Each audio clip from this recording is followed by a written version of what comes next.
संघर्षों के प्रतीक बेलौस लोगों का इंटरव्यू लेने वाले, आवाज को शासन और प्रशासन के पटल तक पहुंचाने वाले भाई संदीप गौतम जी हमारे सामने प्रतिभा के धनी, संघर्षों के प्रतीक, लोगों की कमजोरों की आवाज को बुलंद करने वाले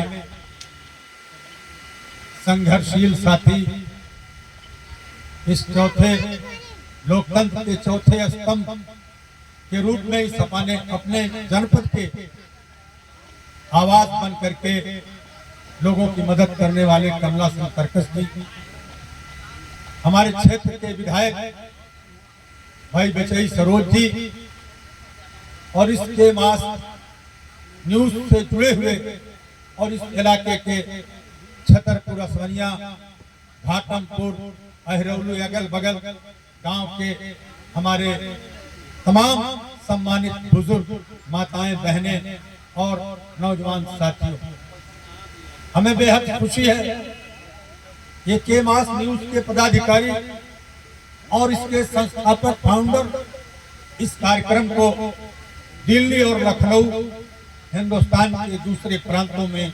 भी, एक कैपिटल में, राजधानियों में कर सकते, लेकिन मुझे इस बात की बेहद खुशी है और बहुत ही हौसला मिलती है कि अगर जो पत्रकारिता से जुड़े हुए लोग हैं, अगर ये लोग कैपिटल को छोड़ के, राजधानियों को छोड़ करके अपने स्थापना दिवस को ग्रामीण अंचल में, गांव और देहात में अगर स्थापना दिवस को मनाते हैं, तो ऐसा महसूस होता है कि जो अल्लामा इकबाल ने कहा था, सारे जहां से अच्छा हिंदुस्तान हमारा, हम बुलबुले हैं इसकी, ये गुलसिता हमारा, ऐसा महसूस होने लगा। मैं ज्यादा कुछ नहीं कहना, लेकिन अपने चौथे स्तंभ को ये मैं कहना चाहता हूं, आज छोटी छोटी तमाम घटनाएं होती, पॉलिटिकल प्रेशर में तमाम कमजोर लोगों को पीड़ित किया जाता है, उनके ऊपर फर्जी मुकदमे कायम किए जाते हैं। लेकिन एक समस्या, हमारा पत्रकार बंधु FIR की कॉपी SSP कार्यालय से घटनाएं जो पुलिस बताती है उसे प्रकाशित कर देता है। मैं अनुरोध करूंगा, इस स्थापना दिवस के अवसर पे अगर कोई पीड़ित पक्ष है, उठाया गया मोहम्मदपुर में, दिखाया जा रहा है जूली बोर्ड पर, इस तरह की जो घटनाएं होती हैं, अगर पुलिस प्रशासन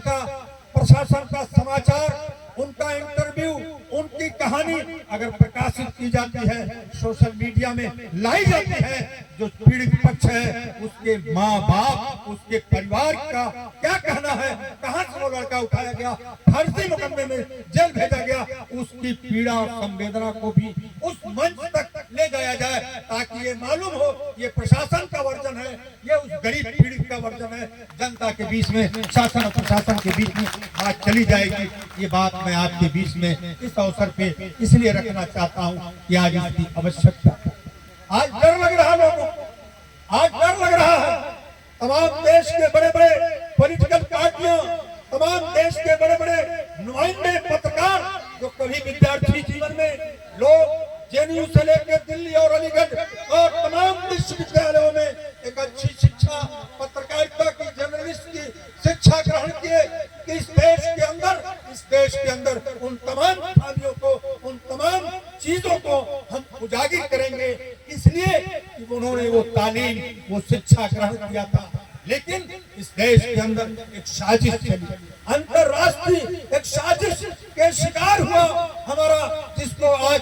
कहने के लिए लोग मजबूर हो गए कि ये मीडिया नहीं बल्कि ये गोदी मीडिया है। इस तरह की भी बातें चर्चा में हमारे देश के अंदर है, इसलिए इस स्थापना दिवस में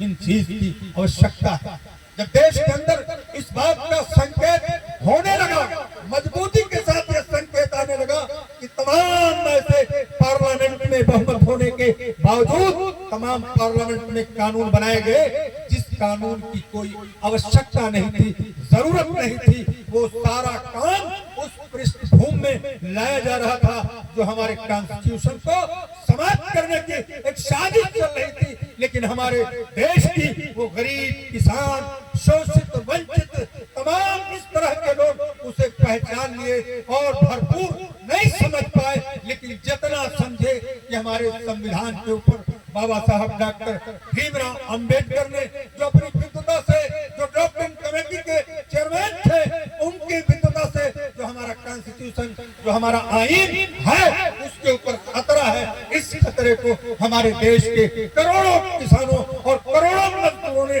करोड़ों बुद्धिजीवियों ने, करोड़ों छात्रों ने, नौजवानों ने महसूस किया, जिसका जवाब बन करके इस देश के अंदर गरीब खड़ा हो रहा है। आने वाले जमाने में वो इस तरह की जो सोचे हैं, जो इस तरह की समझ वाले हैं, जिनका जंग आजादी से कोई लेना लादना नहीं है, जिनको आजादी की लड़ाई से कोई ताल्लुक नहीं रहा है, इस देश में एक दिन भी जेल जाने वाली वो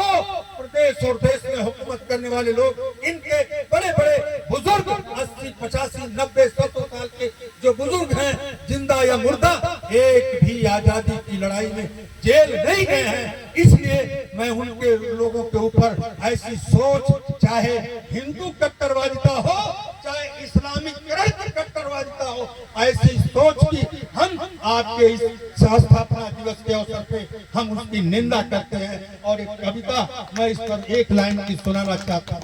तुम्हारी सरपरस्ती में जले हैं कितने घर, सोचो कटे हैं कितने सर, इसका तुम्हें एहसास क्या होगा। बहा दो खून सड़कों पर, मगर इतना तो बतला दो, वतन जब खून मांगेगा तुम्हारे पास क्या होगा। ये